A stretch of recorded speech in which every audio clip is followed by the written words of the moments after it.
Dear students, स्वागत है आपका अपने इस YouTube चैनल मनोहारी मैथ्स में। आज हम लोग क्लास 10th मैथ्स के अंतर्गत ट्रिग्नोमेट्री का अध्ययन करेंगे।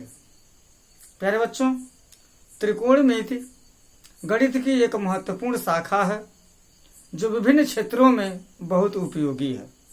लेकिन इस वीडियो में हम लोग त्रिकोणमिति की प्रारंभिक जानकारी प्राप्त करेंगे। तो अगर ये वीडियो आपको थोड़ा सा भी लाभ पहुंचाता होगा तो प्लीज़ इसे आप लाइक करेंगे, शेयर करेंगे, और इस चैनल पर अगर पहली बार हैं तो कृपया इसे सब्सक्राइब करेंगे ताकि इससे रिलेटेड वीडियोज के नोटिफिकेशन आप तक सबसे पहले पहुंच सके। तो आइए त्रिकोणमिति शब्द का अध्ययन करते हैं। ये शब्द क्या कह रहा है? हिंदी में लिखा है त्रिकोणमिति। त्रि का मतलब होता है तीन और कोण का मतलब होता है, कोण तो जानते हैं एंगल, मिति मतलब मापन। त्रिकोणमिति का मतलब हो गया तीन कोणों का मापन। अब तीन कोण किस आकृति में होता है उससे अगर हम अध्ययन करें तो हम पाएंगे कि एक त्रिभुज होता है जिसमें तीन भुजाएं होती हैं, तीन शीर्ष होते हैं और तीन कोण भी होते हैं।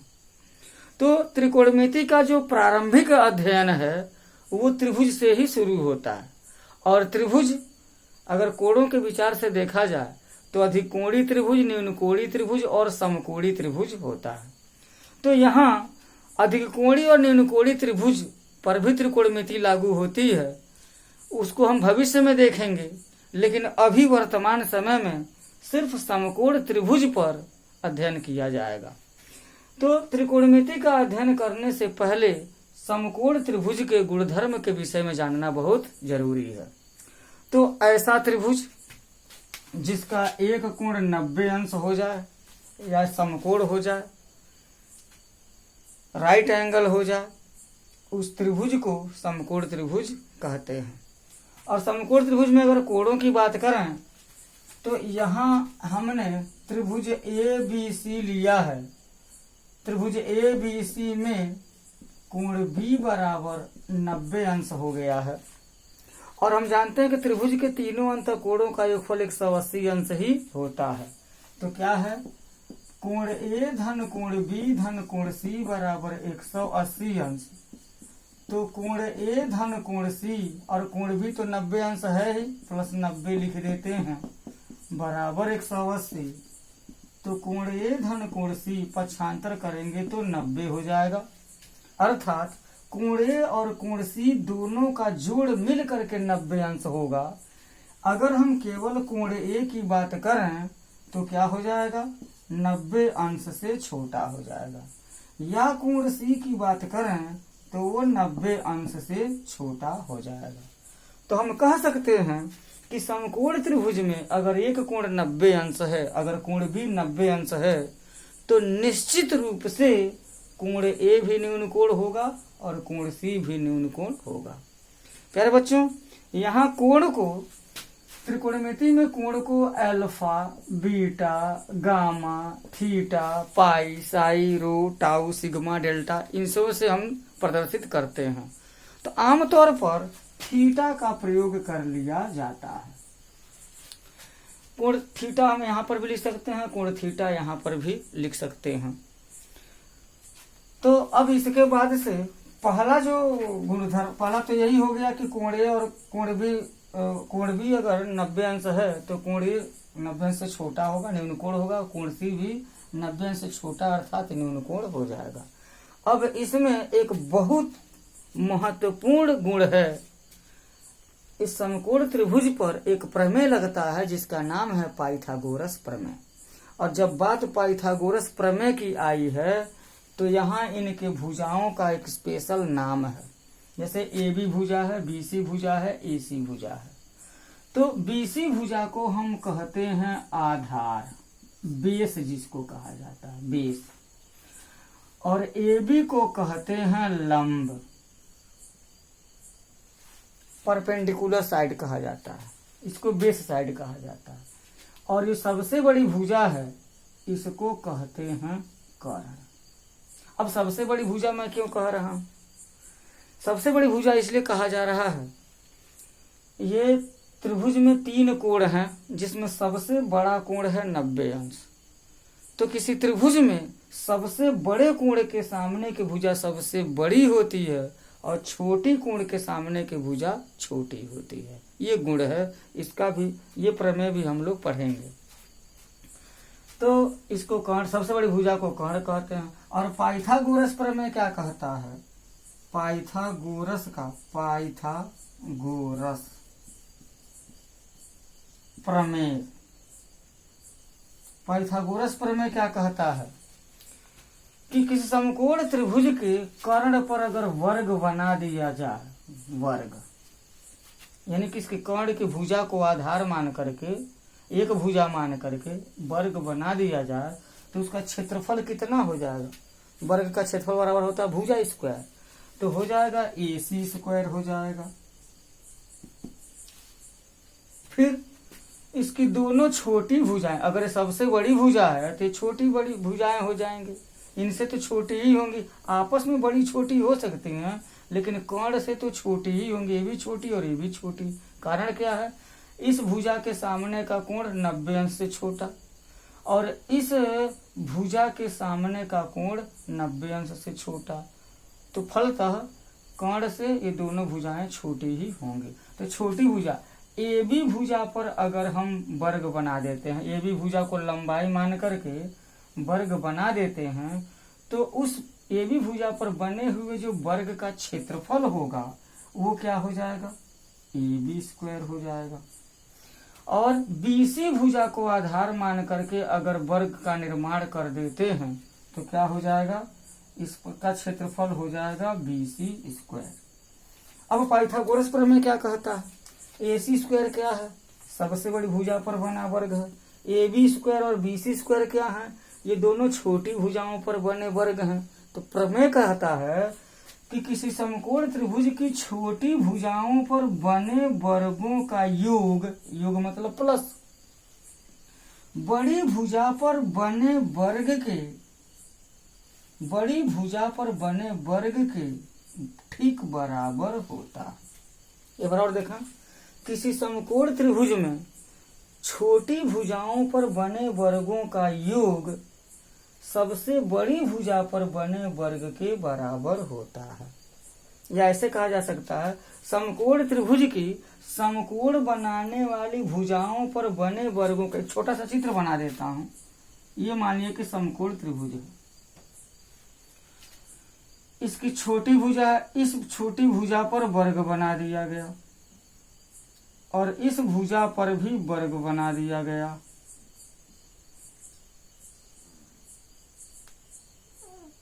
और साथ ही इस भुजा पर भी वर्ग बन गया।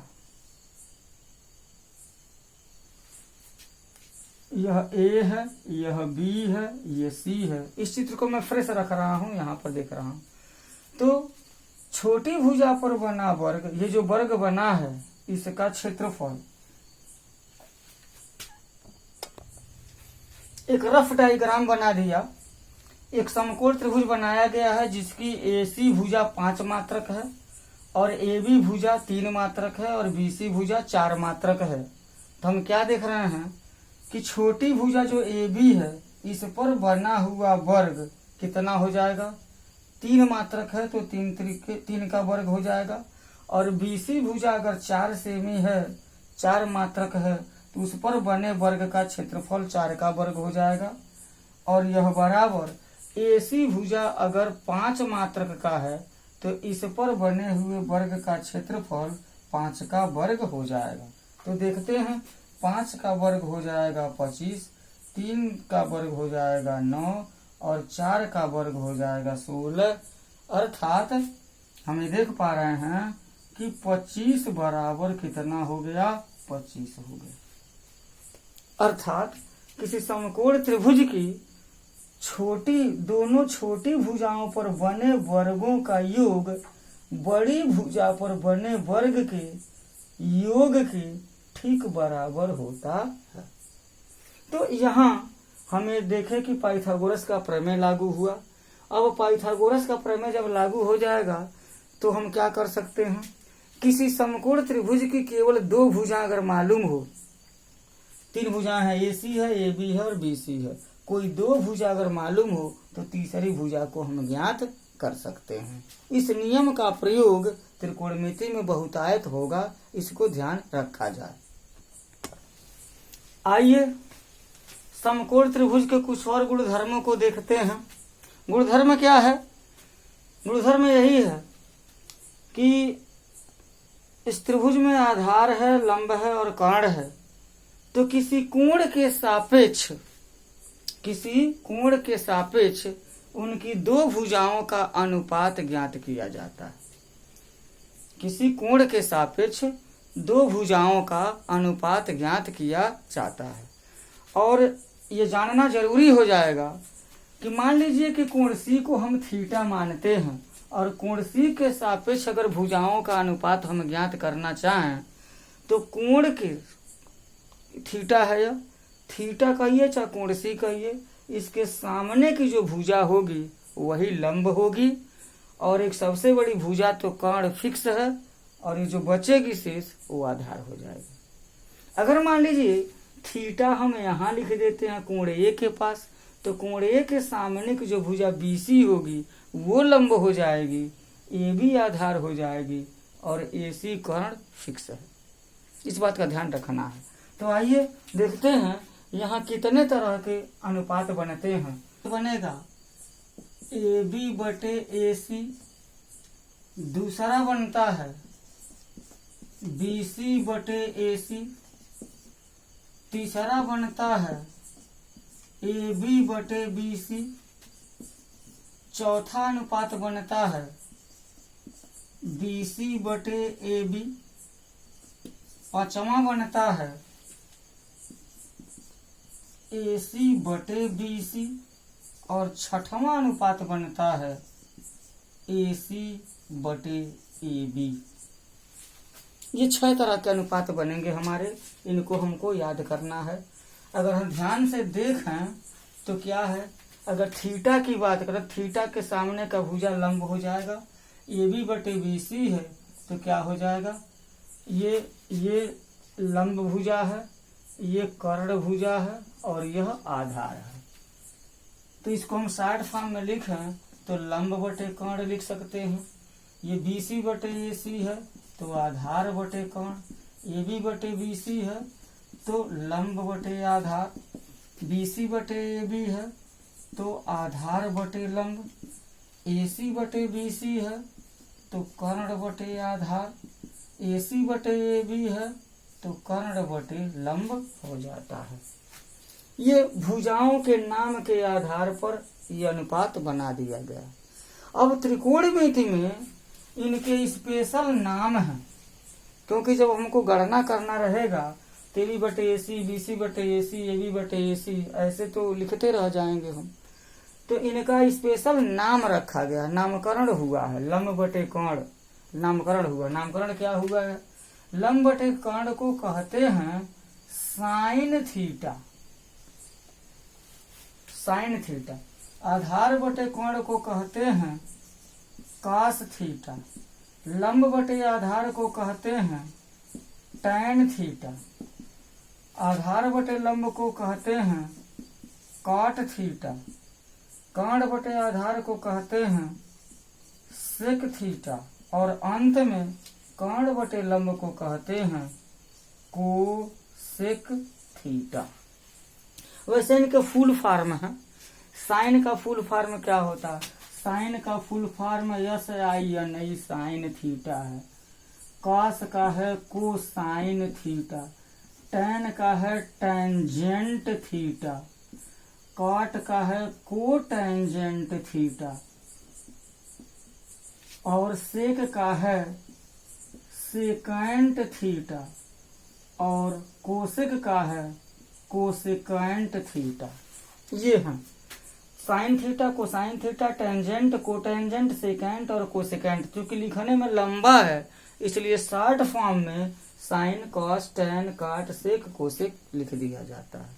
हिंदी में भी इनका नाम है। हिंदी में नाम बहुत कठिन है, बच्चे याद नहीं कर पाते, इसलिए कोई जरूरत भी नहीं बताने की, फिर भी बोल दे रहा हूँ। साइन को कहते हैं जया, और कोसाइन को कहते हैं कोज्या, टैन को कहते हैं स्पर्श जया, को टेंजेंट को कहते हैं को स्पर्श जया, सेकेंड को कहते हैं व्यू को, और कोसेकेंड को कहते हैं व्यूजया। तो बोलने में भी कठिन है, लिखने में भी कठिन है।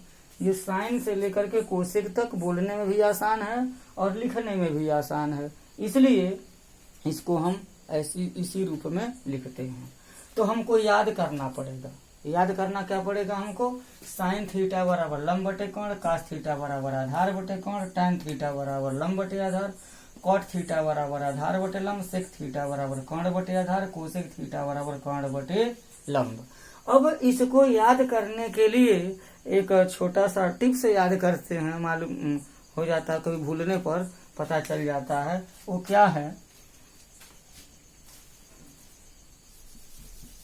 जैसे कह दिया जाता है लाल बटे कक्का, लाल बटे कक्का, और यहाँ पर लिखा जाएगा यस लिख देते हैं, यहाँ सी लिख देते हैं, यहाँ टी लिख देते हैं, यहाँ COT कॉट लिख देते हैं, और यहाँ पर सेक लिख देते हैं, और यह क्या हो गया? कोसेक हो गया। इसको हम साइन भी कह सकते हैं, कॉस लिख सकते हैं, और ये टैन के शॉर्ट फॉर्म है। तो जब हम लंब बटे का, लंब को ऊपर वाले को अंश बनाएंगे, नीचे वाले को हर बनाएंगे, तो यह ऊपर वाला काम करेगा।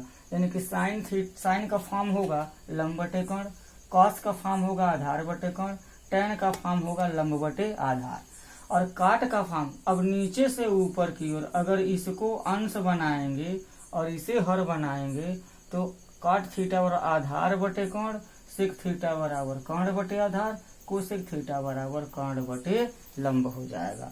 इसको याद करने की एक और विधि है, जैसे कहा गया इसको बेस भी कह सकते हैं। आधार को हम बेस कहते हैं, लंब वाली भुजा को परपेंडिकुलर P कहते हैं, और कर्ण को हाइपोटेनियस H कहा जाता है। अंग्रेजी के प्रथम अक्षर से इनका नाम हम लिख सकते हैं। तो प्यारे बच्चों, इसको याद करने का एक और टिप्स है, शायद आपको पसंद आए। कहते हैं पंडित बदरी प्रसाद